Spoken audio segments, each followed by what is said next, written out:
Both major parties sell their new housing policies and brush off economists' concerns they'll further inflame the housing market. I'm Pablo Viñales, live from the lands of the Ngunnawal people in Canberra. Welcome to Afternoon Briefing. Both major parties have claimed their housing policies will not be inflationary, spruiking new pledges today.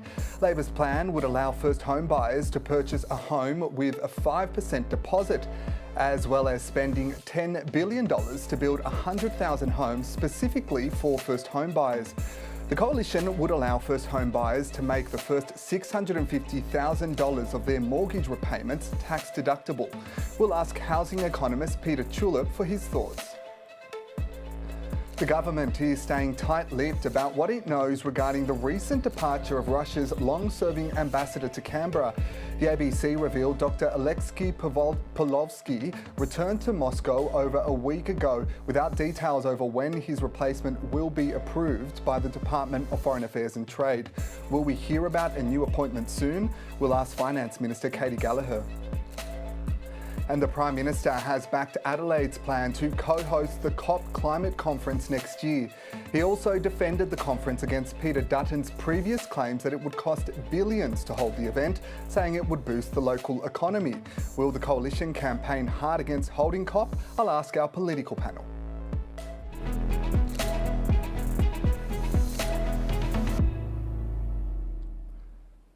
As the campaign heads into its third week, barrelling towards Easter, the politicians have been ramping up their tour of the country. Our reporters have been following Anthony Albanese and Peter Dutton. We caught up with them a little bit earlier. Tom, welcome to the show. Peter Dutton has been in Brisbane touring Greens electorates. Does that signal he thinks he can make inroads there?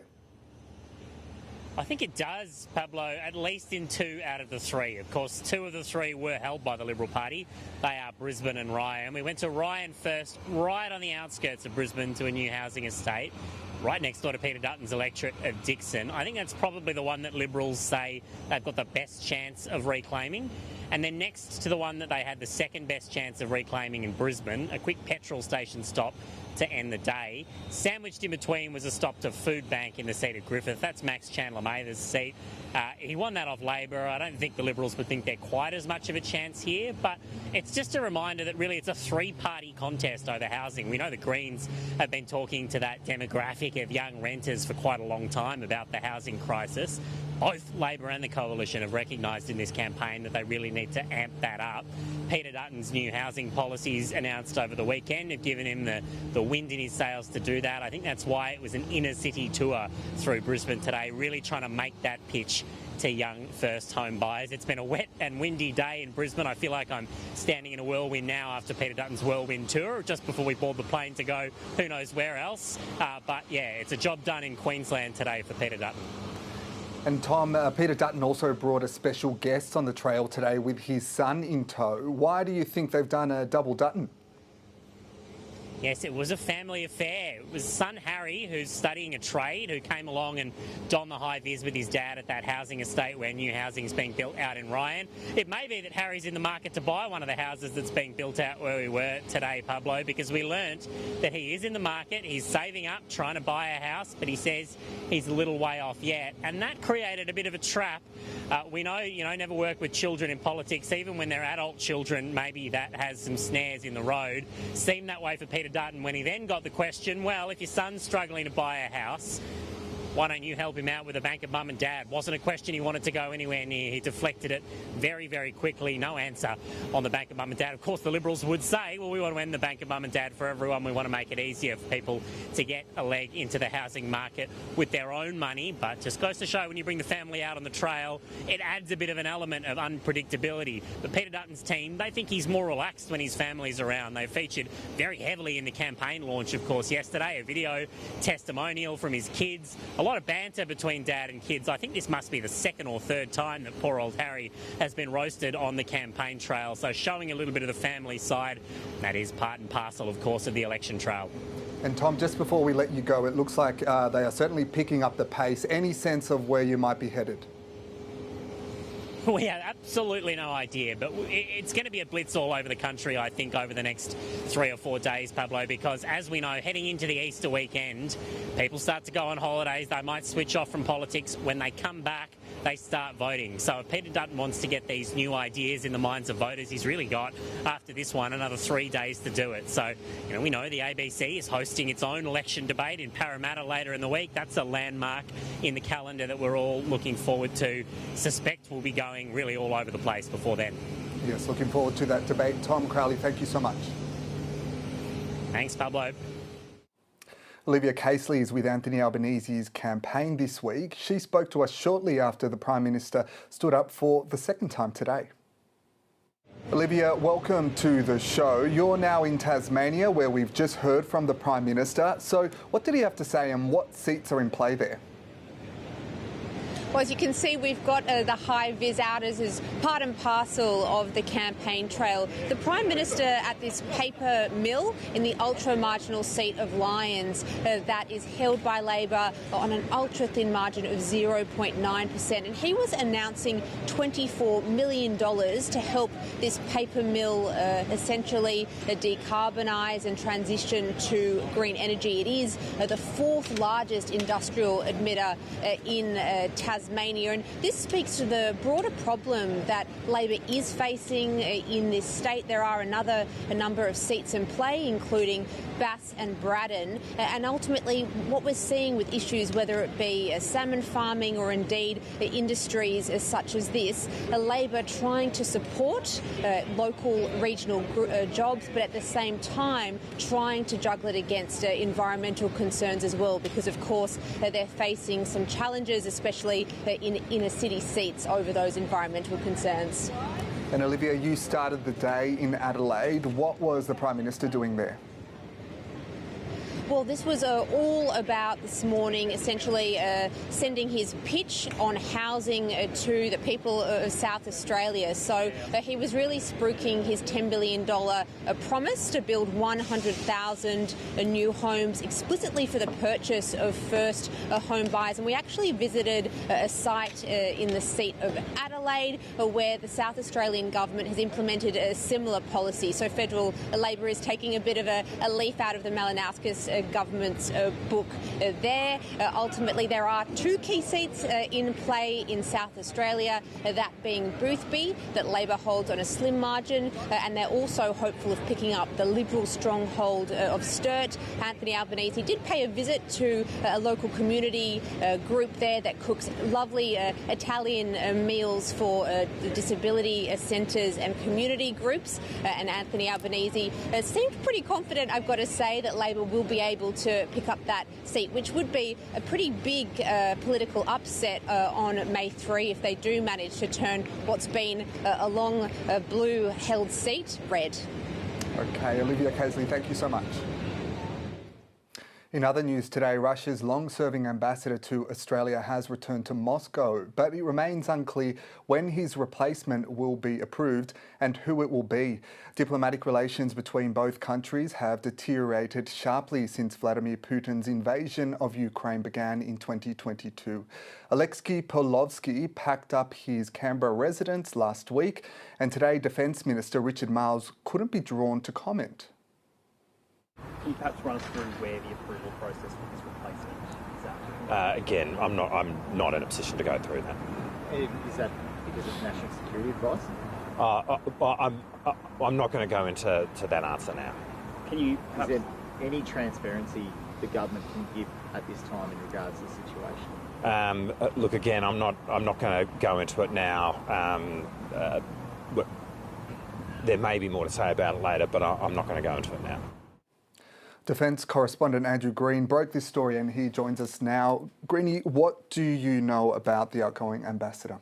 Well, Alexei Pavlovsky has been in Canberra since 2019 and, as you say, very long-serving. In fact, the longest-serving Russian ambassador to this country since the collapse of the Soviet Union. But normally the way these things play out, that the replacement arrives before the incumbent leaves, and we're in the middle of a caretaker period, so it could be several weeks before Alexei Pavlovsky's replacement is approved. That can't be done during the caretaker conventions that are in place for a federal election. And it's all a little bit mysterious. Both the Russian embassy and the federal government, as we've just heard, don't want to talk about this. Some experts suggest it's totally normal, but others I'm speaking to say it is very curious what is going on, and the fact that there could be a lengthy delay between another Russian ambassador arriving and setting up. Of course, the Russian embassy is quite small in Canberra, just like the Australian embassy in Moscow is very small, only a handful of diplomats in each, and that is partly due to the deteriorating relationship between both countries. Yeah, on that relationship, it obviously deteriorated sharply following the invasion of Ukraine in 2022. But where are we at the moment between relations with Moscow and Canberra? Yeah, they're not good at all. The decline really started after the MH17 incident, the shooting down of that aircraft, and of course with the invasion of Ukraine 3 years ago. Also the recent capture of an Australian fighter by Russian forces, Oscar Jenkins. Incidentally, of course, the Russian ambassador Alexei Pavlovsky was the main point of contact for the Australian government as it works to secure Oscar Jenkins' release from Russian custody as a prisoner of war. So relations, to sum up, really aren't good, and we've even seen in recent years the Albanese government block Russia from building a new embassy very close to this building on land that it had acquired. So the risk for Australia, if it doesn't approve the replacement ambassador, if for some reason that were to happen, that would potentially jeopardise Australia's already very small diplomatic footprint in Moscow. Obviously, we just heard from the Defence Minister, Richard Marles, earlier, quite sort of restrained, shall we say, in his response. I mean, you touched on, I guess, some of the reasons as to why that may be the case, but can you talk a little bit more, I guess, about the difficulty now being in caretaker mode and when realistically we could expect a replacement?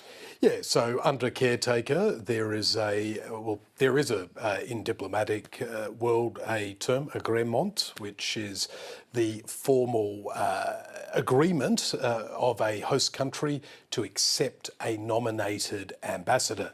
My understanding is that the Putin regime in Moscow has selected a new ambassador to send out, but that agrément can't come until the election has been held and the new government is sworn in and caretaker has ended. So May 3 is when the election will be held. We presume we'll know the government fairly soon after the election day, and then once the government is in place, then potentially the ambassador could be approved. But that press conference from Richard Marles, we heard the question asked about national security, and he did not want to address it. He didn't dismiss the idea that there may be a national security consideration, but in the past, certainly the Russian embassy here in Canberra has been accused of all sorts of activities, including foreign interference and espionage. So this is an awkward standoff, I suppose, that could be emerging.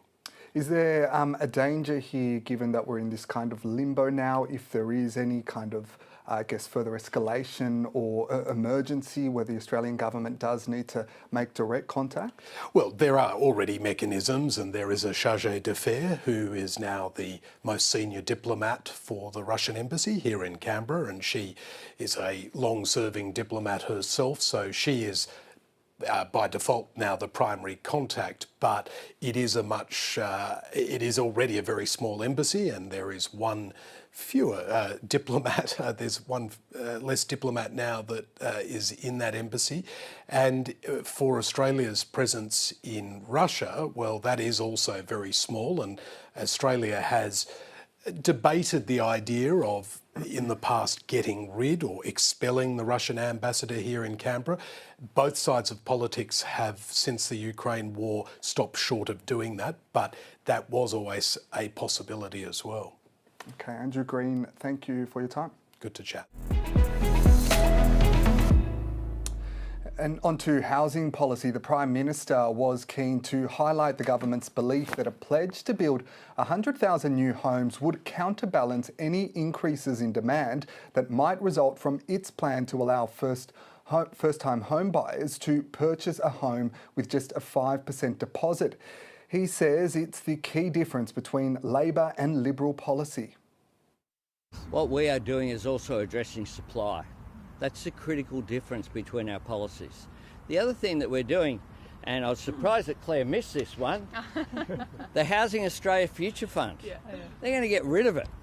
If you increase supply at the same time as you are doing something about demand, that's the key. Opposition leader Peter Dutton stood up in Brisbane today, similarly claiming that only the Coalition's plan would address supply. We create 100,000 homes. In that policy, we now provide another 30,000 homes a year being built that weren't being built under Labor. And the Labor government's got demand side pressures that they're not addressing through supply side, that is extra homes being built. We are the only party that is addressing the supply side, and by providing an opportunity to young Australians. Today, the campaign also brought an unusual piece of political advertising, the Liberal Party releasing what it has called the first diss track of the 2025 campaign. It's been reported the Coalition Party engaged a commercial artist to record the song, which they've called Leaving Labor. The album cover, if you can call it that, is a riff on Drake's album Certified Lover Boy. Here's a snippet.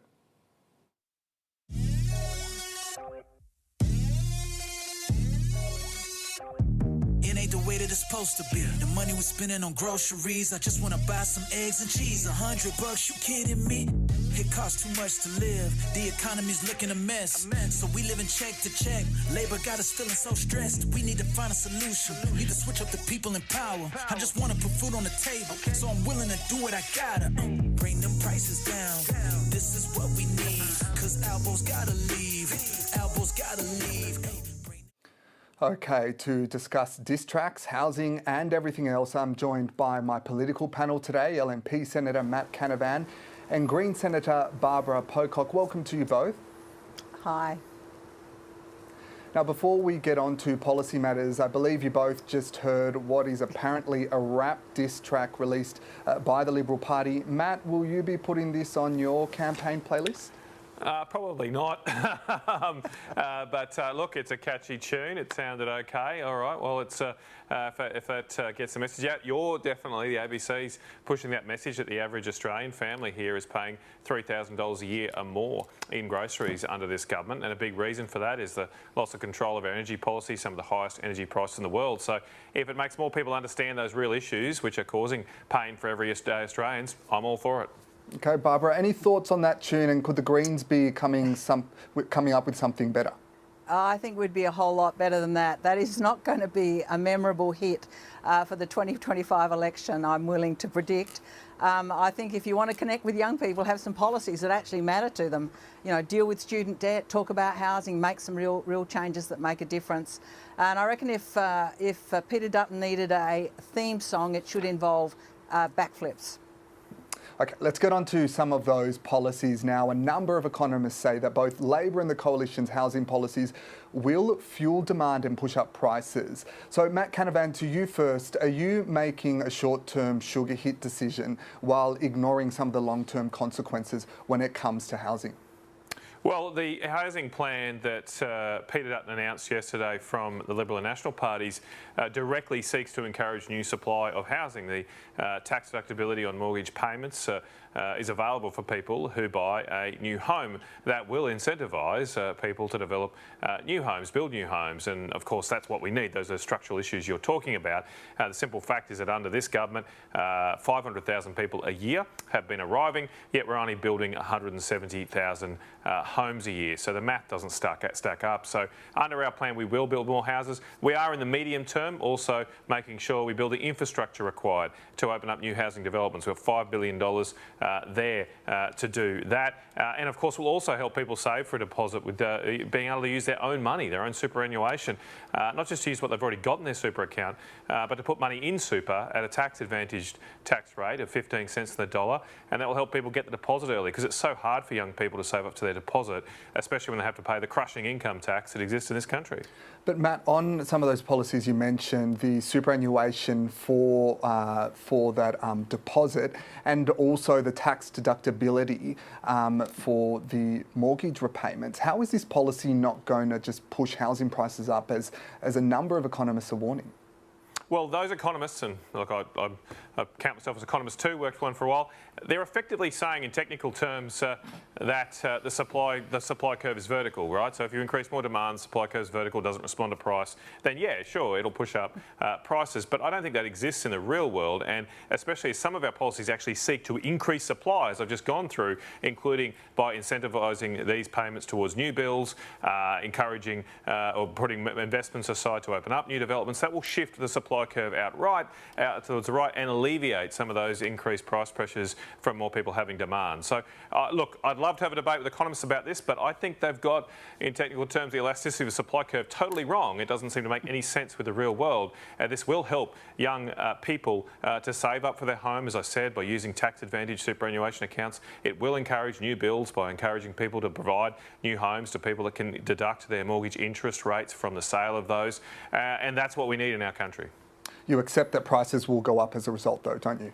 Well, I don't necessarily think that is true in the overall context of cutting migration as well. So the other thing we'll do, obviously there's lots of different things going on with our policies, and the other aspect that we're going to do, which this government has failed to do and not really promising to do anything that's believable, is that we will have 100,000 homes opened up over the next 5 years by bringing in fewer migrants. We just can't bring in the number of people we are right now. That's a big reason for the housing crisis we've got right now. I just went for a run in my hometown of Rocky this morning, and there's tents along the river, and I just never thought I'd live in a country where we have tent cities popping up. That's because we're taking in too many people. So we have to prioritise the needs of Australians first, and at this election, only the election of a Liberal and National government is going to get serious about calibrating our migration levels to the needs of all Australians, and that will take pressure off housing and not push up prices like you're suggesting. Okay, Barbara Pocock, can I get your response to some of the points that Matt Canavan just made, but also to the policies announced, the tax deductibility for those mortgage repayments for first home buyers, and also Labor yesterday announcing its own policy of essentially allowing first home buyers to have a deposit of just 5%.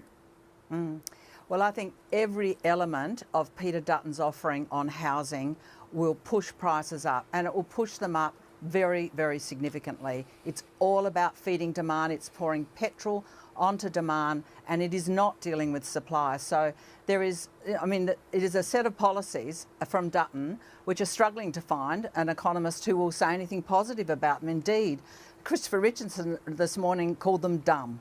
They will make things much worse for first home buyers in particular. Now, the Greens have been pushing very hard to put first home buyers and renters at the centre of the conversation that we need to have about the housing crisis. What we have from Labor are policies which are tinkering at the edges in a crisis where we're seeing prices increasing astronomically. I've been out door knocking in recent days in Sturt, in Boothby, our marginal seats here in Adelaide, and every door where someone answers, it's a conversation about our kids and the future of housing. So the Greens policies say to the major parties, where are your policies on the reform of our tax system?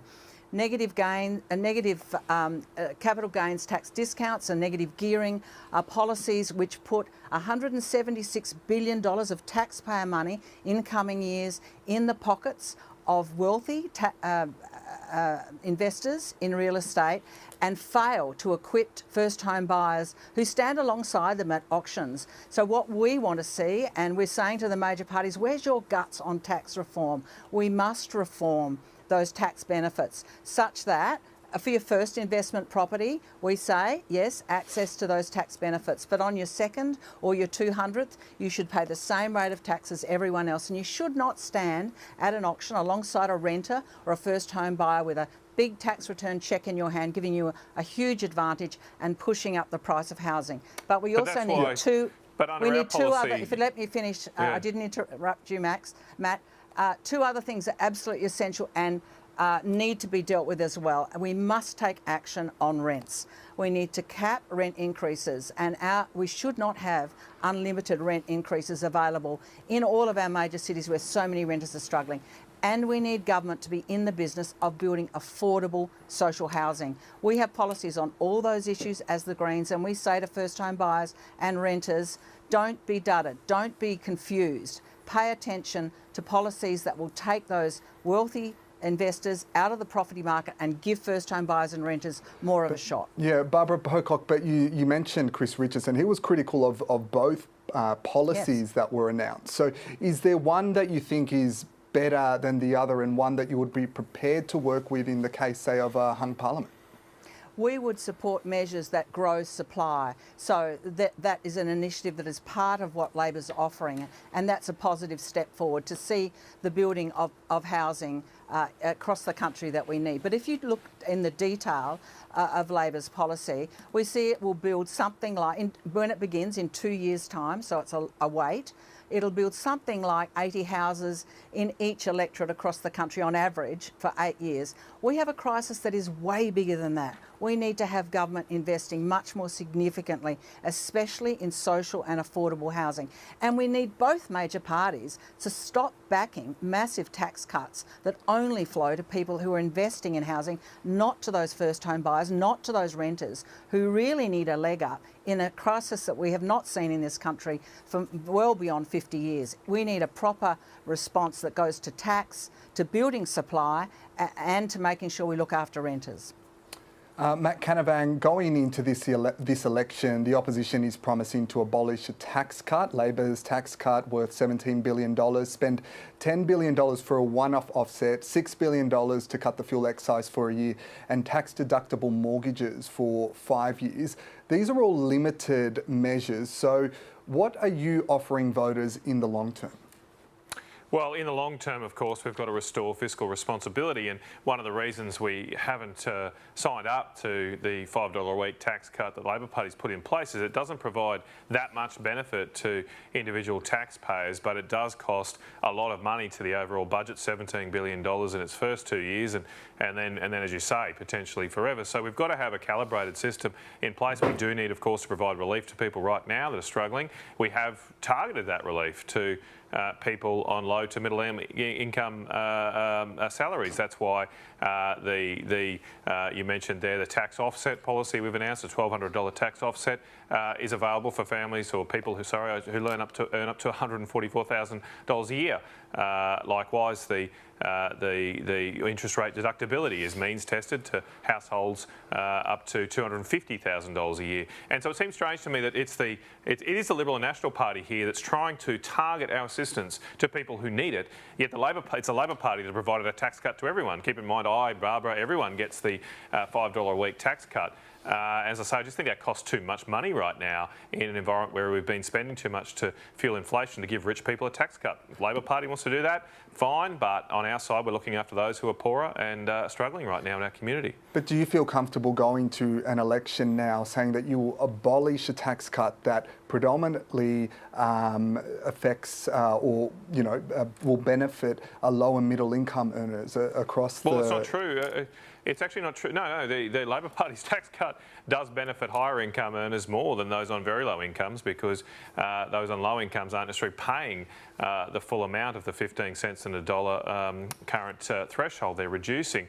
Now, it's not by much, it's a small amount for everybody. As I said, it's only up to $5 a week for everybody, but it actually still does provide higher benefits the higher income you are on. And that's the Labor Party. For them to explain why are they offering massive tax or massively costly tax cuts cuts to rich people. Why don't we tailor our support to those who are struggling right now in our community? And I think that we need to review what we can do in 2 or 3 years' time, because we've gone over $1 trillion in debt. There's no doubt the massive amount of spending that's been presided over since COVID, not just during COVID, but since COVID. We're now spending a lot more in the budget, about $300 billion a more year than we did before COVID. That spending has fueled inflation. So we have to have a proper process to get that down while trying to provide reasonable relief while inflation has been high under this Labor government. Barbara Pocock, are you supportive of any of the tax measures that have been announced by the coalition? Would the Greens seek to work with either of the major parties should they win the next election? What we want to see are not quick one-off sugar hits. We want to see the structural reform that gives real cost of living relief to people who are suffering right now. And that is things like dental into Medicare. Families are paying a huge price, and many individuals don't go to the dentist right now because of that cost.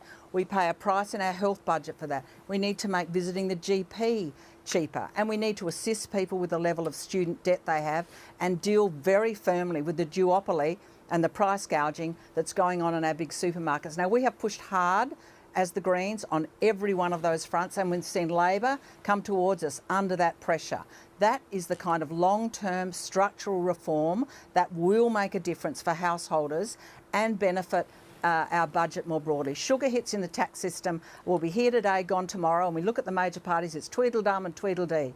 What we need are real assistant measures that help us with our health, education and our supermarket costs. That's where we should be concentrating our effort in this election. Matt Canavan, your colleague Jacinta Price vowed to make Australia great again at the campaign over the weekend, and the coalition has been accused of copying out of Donald Trump's playbook. In your view, are there any parallels between your policy offerings and that of the MAGA movement? Look, I haven't really sat down and thought about it, to be honest. I mean, what I'm trying to do is adopt and support policies that help Australia and, of course, seek to make our country great. Of course, I'd like to see that. It seems to me that particularly the Labor Party, in their response to Jacinta's comments, are somewhat opposed to making Australia great. That's the only thing you could take away. But look, I haven't sat down and looked at that because I'm trying to do things that are best for this country and for Australia. I mean, I certainly think what's happened in the US and what's happening around the world we have to take into account and consider. It's clear right now that the world is not taking seriously reduction in carbon emissions, so why do we continue to hurt ourselves and provide self-inflicted pain on our own country? I mean, just look at that Seven documentary the other night. If anyone hasn't watched that, you should go check it out. I don't want to advertise another channel, but an amazing documentary which showed that we've just lost 3,000 jobs in our nickel industry because China is building coal-fired power stations in Indonesia, and we've tried to make nickel with green energy, which is massively costly, and those people lost their jobs. We've pretty much lost all of what was once a very proud Australian industry there in Western Australia. It's terrible, it's horrible, and obviously the new Trump administration is not doing that either. So why do we continue to put a ute tax on people's cars that increase the cost of the most popular models of cars in this country up to $14,000? What is the point of that? What's it going to do to the environment except make people pay more?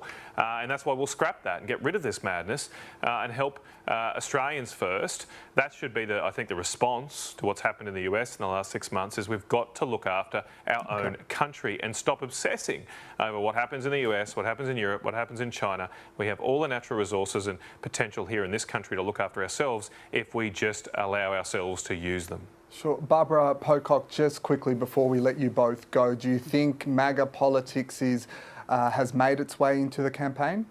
Well, clearly, we saw senior coalition figures yesterday associating themselves with making Australia great again, wearing the cap. But what's wrong with that? We see what's going on in the US. What's wrong with those 4 words? We are extremely concerned. Australian voters are very worried, Matt, about what they're seeing in the US. And that association for the coalition with MAGA makes many people concerned. And we see it in the policy offerings. We see your party promising 41,000 public sector jobs to go, very much in the image of the Trump government, if I may finish, and this of what Trump policies are doing. So there is a policy association there that is very negative for Australian voters, negative for our services, negative for employment, and we, and many of us, very concerned about that association. I believe it will not play well for your party, and it shouldn't, because Trump's policies and the way he's behaving are totally unacceptable to the world community and very dangerous for Australia. It's really unfortunate there's a level of cultural cringe here where everybody wants to compare this country culturally to what's happening. cringing, Yes, you Matt. are. Yes, you are, Barbara. You no, are. I'm not. Why are you so obsessed about Donald Trump? You are afraid of the association with Magda because it will not work for you, and it is a shameful association. You need to take responsibility for your policies. I'm going to keep talking as long as you talk over the top of me, Matt. I have no problem in making sure we spend our public services, public funding efficiently and sensibly. Why have we employed 41,000 public servants? You're going to cut 41,000 people out of our public sector. Hang on. No, we didn't.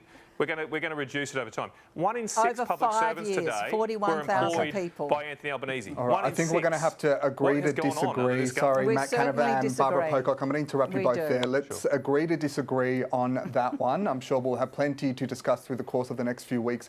Thank you so much both for your time. Thanks. Thanks for having me. Let's hear from Finance Minister and Labor campaign spokesperson Katy Gallagher, who joins us from Hobart today. Katy, thank you so much for speaking with us. We heard today from the former RBA Governor Ian Macfarlane, who has warned both your policy, that 5% deposits, and the Coalition's mortgage deductibility policy would worsen the situation. I'll quote you what he's told the AFR. They are stoking up the demand side, which will mainly show up in higher prices. So how will this not just increase house prices? Well, the advice we've taken from Treasury is that this change to open up essentially and allow first home buyers to get into the housing market with a 5% deposit. It's a scheme that already exists. We want to expand it. Would not significantly impact on house prices. And I think the other thing that is different to us and that what the Coalition is offering is that we are also investing heavily in new supply. We have 28,000 houses under construction right now, more to come through the Housing Australia Future Fund. And we announced another supply side program yesterday in conjunction with this. But we also want to help first home owners get a fair crack. And I think that's been part of the housing challenge in our country and part of, I think, the decade of neglect that we saw under the former government. What's your response to that criticism, though? I mean, how do you justify spending the measures that we've seen when they've been so widely criticised? These aren't just, a number of economists. This is the former governor of the RBA, multiple people saying that this will only fuel the demand. Well, again, our 5% deposit guarantee is one of a number of programs that we have going into investing in housing. So our plans are more homes and lower, cheaper deposits, and the opposition's are less homes and higher prices. That's the offer between the two policies that were announced yesterday. That is the contrast. You cannot see our 5% guarantee in isolation of the other huge investment that we've been putting into housing for the last 3 years. As I said, 28,000 homes under construction, up to 55,000 that we want to do through the Housing Australia Future Fund, another 100,000 that we announced yesterday in terms of building for first home buyers. So we are dealing with the supply side as well as ensuring that first home buyers get a fair crack. Now, what Peter Dutton wants to do is abolish the Housing Australia Future Fund. Young people ransack their super and have this interest off their mortgage payments or, tax deductibility off their mortgage payments. And it's very clear, without a supply-side answer, that will significantly increase house prices. So we are being responsible. We've been very careful on this. We've been looking at every which way we can deal with the housing challenge. And that's what our policy offering offers and is in sharp contrast to what Mr Dutton is offering. There's an argument that voters don't care about macroeconomic consequences here, that they just want to get into the housing market. But shouldn't you care about some of the bigger issues here around the structural reform that is required? Well, we're doing all that we can do in housing to make sure that those that want to get into home ownership can get into home ownership, but at the same time we're making sure we've got a supply of social and affordable housing. We're making sure that First Nations communities get the housing that they need built. We're making sure that women leaving domestic violence situations have the housing that they need. You can't, again, just look at housing and the challenges the housing market faces in isolation or with one program. We've come at this every which way. Claire O'Neill's been working on it absolutely with a fine eye to detail about what we need to do now, right now, to help people, and that's where we've landed. We help them with lower deposits because we know that's a barrier, but we also put a huge effort into driving supply in this country, and we're doing that including with our support for the trades that are needed for housing. But again, it's a big difference between what we're saying and what the opposition are saying that they will do in housing, which will be fewer houses and higher prices. Katy Gallagher, would you like to see house prices rise in Australia? What we're focused on is making sure there's enough supply. That's the Australian government's job, and that has been a job that was failed under Peter Dutton when he was a minister sitting around the cabinet table. Our job, when we look at all the different things that influence house prices and around the country, you know, and how the economy is working, a whole range of other things, the area that the Commonwealth government can play a role in, and where it was completely vacated under the former government, was in the supply of housing. And that's why we've been so focused on it and continue to be focused on supply, but also looking at ways that we can help people take up that dream of home ownership, which is so important, and again was an area that I think, in terms of our policy suite, was a bit of a missing piece, which we covered off yesterday. What do you say to the criticism that the 5% deposit policy will just transfer risk to Australian taxpayers?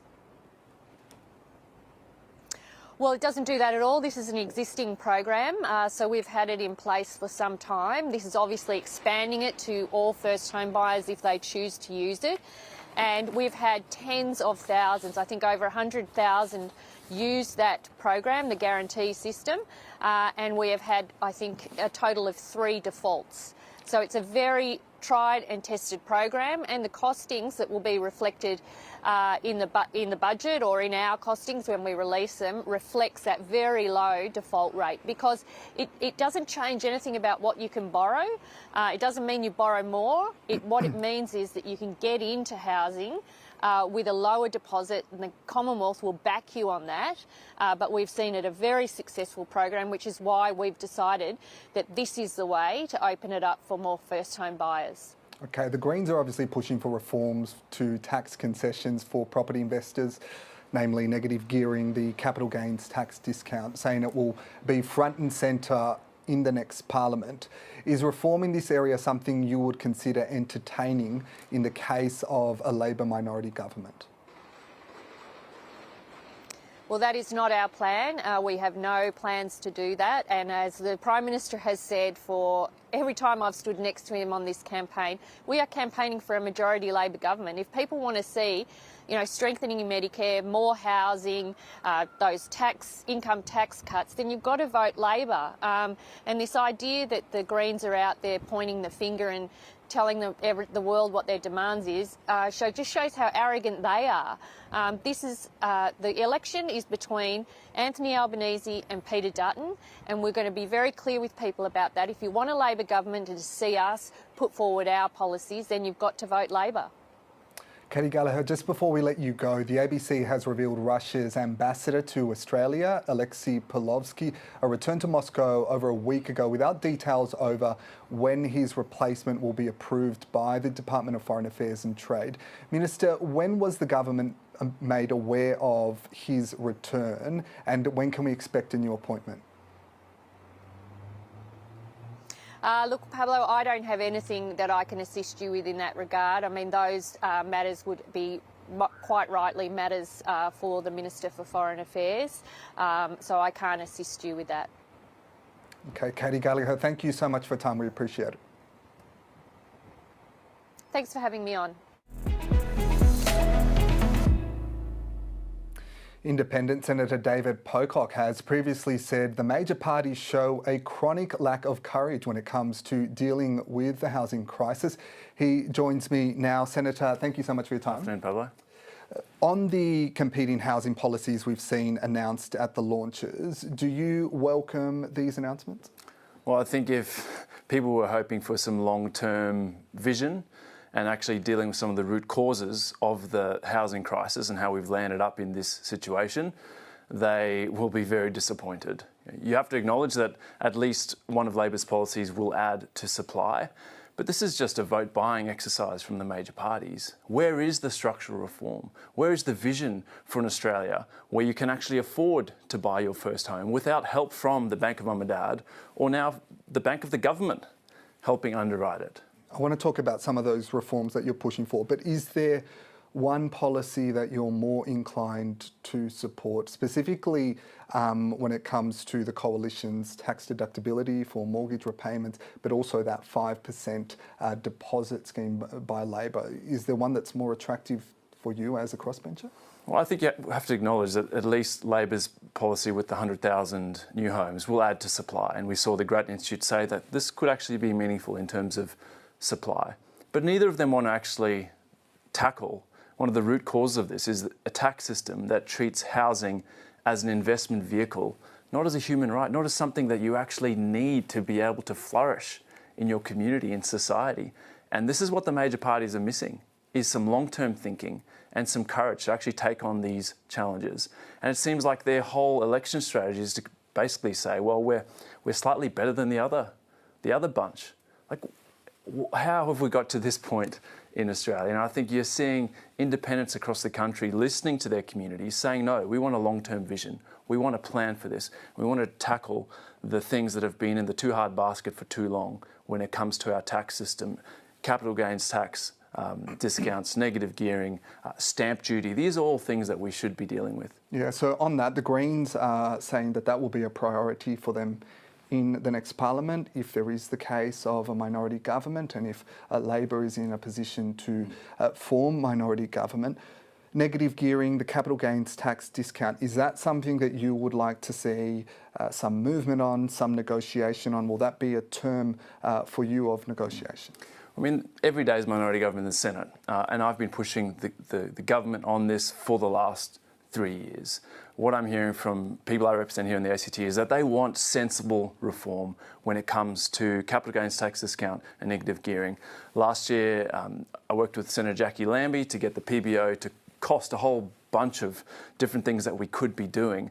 And one of the ones that actually makes a lot of sense, I think, given the politics and given the need to start to turn this ship around, is to grandfather existing arrangements, to then cap going forward negative gearing to one investment property. 70% of people only have one investment property. That seems pretty fair.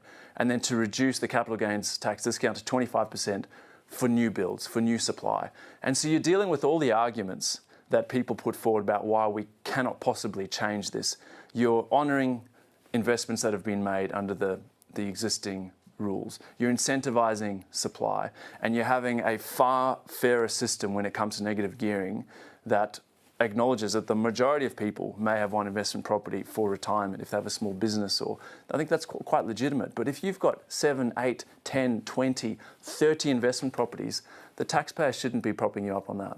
But given how political fraught that was, obviously there's history here. We know that last year Treasury had modelled potential changes to these areas, but also the 2019 election, that was quite an emphatic loss for the Labor Party. Do you think there is the appetite, the courage, as you say, to actually move on this? Well, clearly not from the major parties, and I think part of that is they're not actually listening to Australians. I'm hearing from people that housing, it is desperate. It is so different to 2019.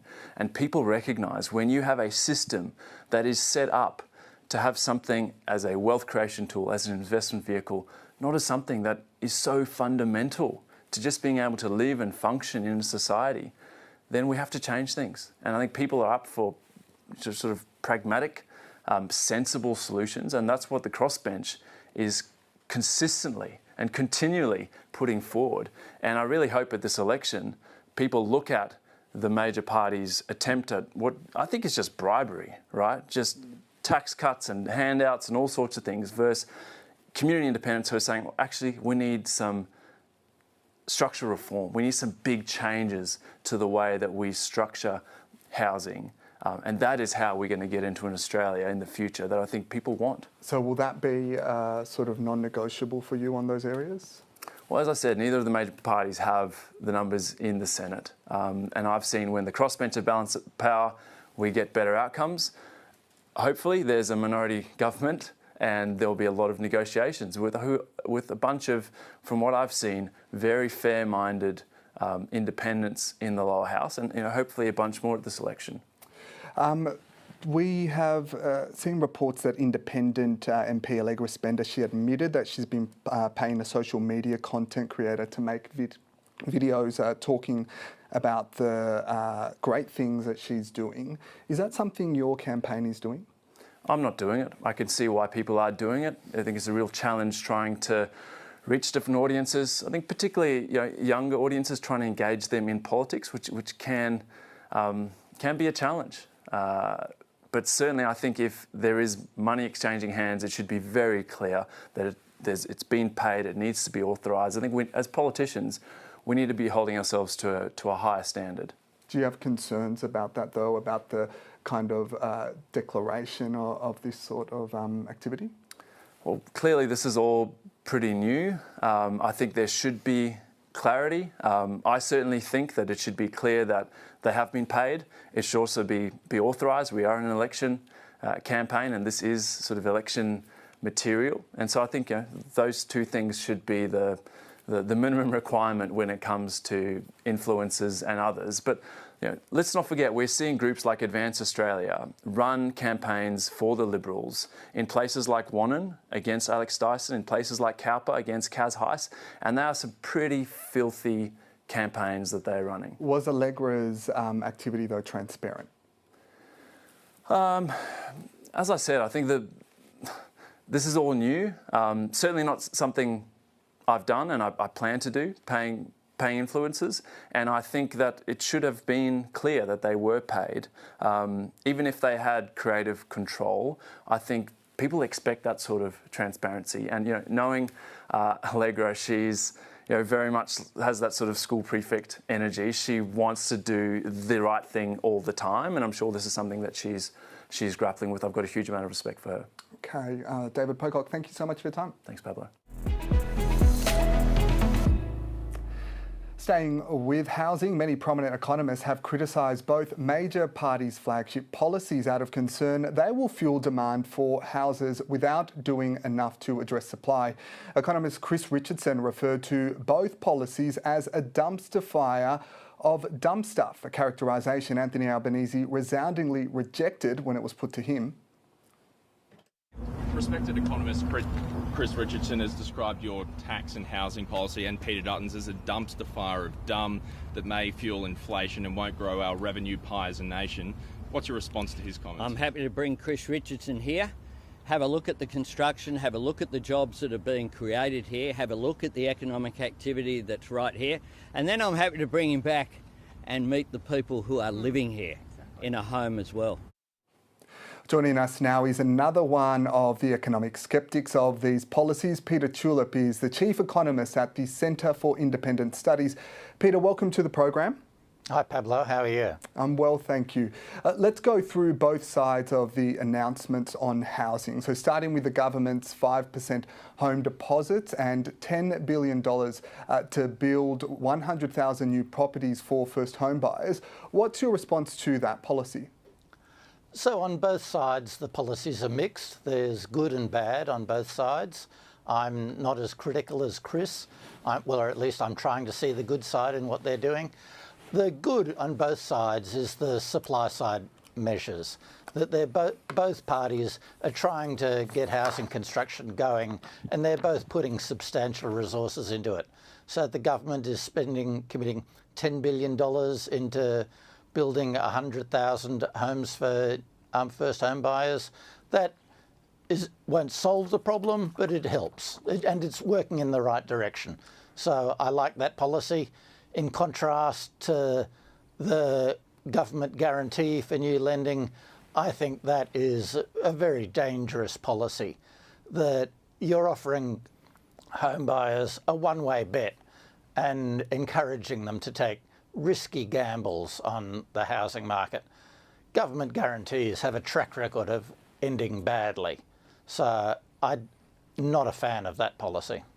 Yeah, can I get you to speak a little bit more, I guess, on the Coalition's policy, because it will allow some first home buyers to tax deduct their mortgage interest repayments on the first $650,000 of a loan over 5 years if they bought a newly built property. The Coalition estimated this would cost around $1.25 billion over 4 years. So is that good policy? No, it's not. It's like all demand-side policies.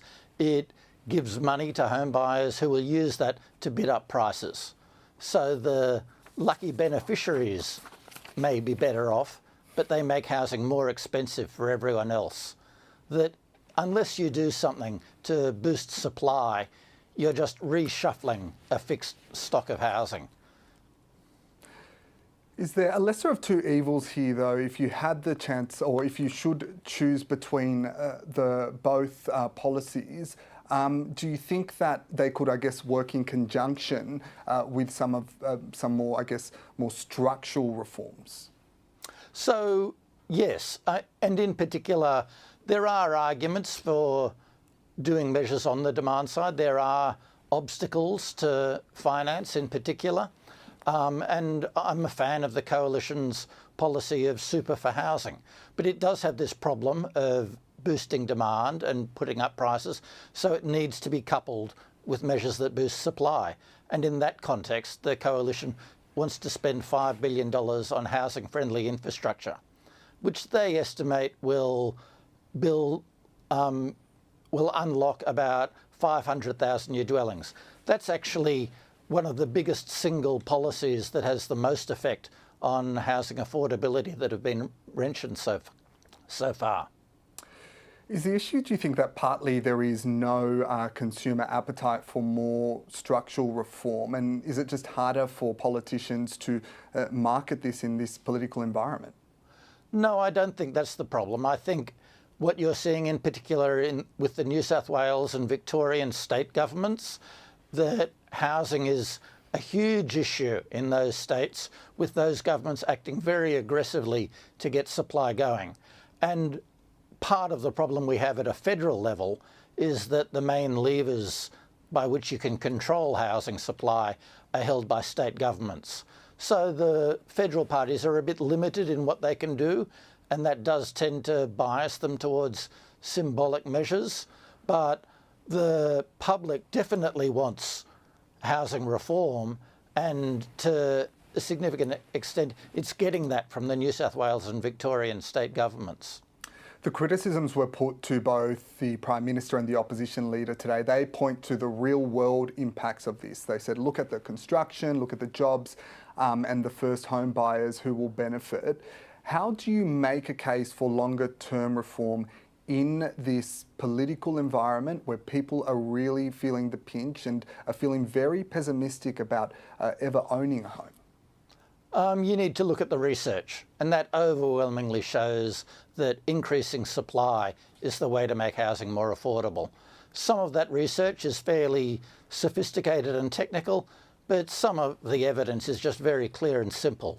Most clearly, if you look across the Tasman at Auckland, that they allowed more housing about 5 to 8 years ago, and as a result their construction sector doubled, the housing stock increased about 4 or 5%, and rents in Auckland are estimated to be 28% lower than in other cities in New Zealand. So it can be done if you make the case, and the public will support it. So the Greens are pushing for reforms for tax concessions for investors, like negative gearing and the capital gains tax discount. We know how political fraught this policy has been, but is that something you think the major parties should be giving consideration? No, I do not. And I mentioned the research earlier. It's very clear on the effects of the tax concessions that they have tiny effects on housing affordability. The Grattan Institute estimates the tax concessions boost price of housing by about 1 or 2%. Some Melbourne University researchers estimate it at 1%. Deloitte estimated it's 4%. There are other studies that also show the effect of these tax concessions on housing prices is just tiny. Now, these concessions are not perfect and they do raise distortions, and there are issues that could be examined from an equity point of view or a tax policy point of view, but they don't belong in a discussion on housing affordability. They're just not important. Thank you so much for your time. We really do appreciate it. Thanks, Pablo.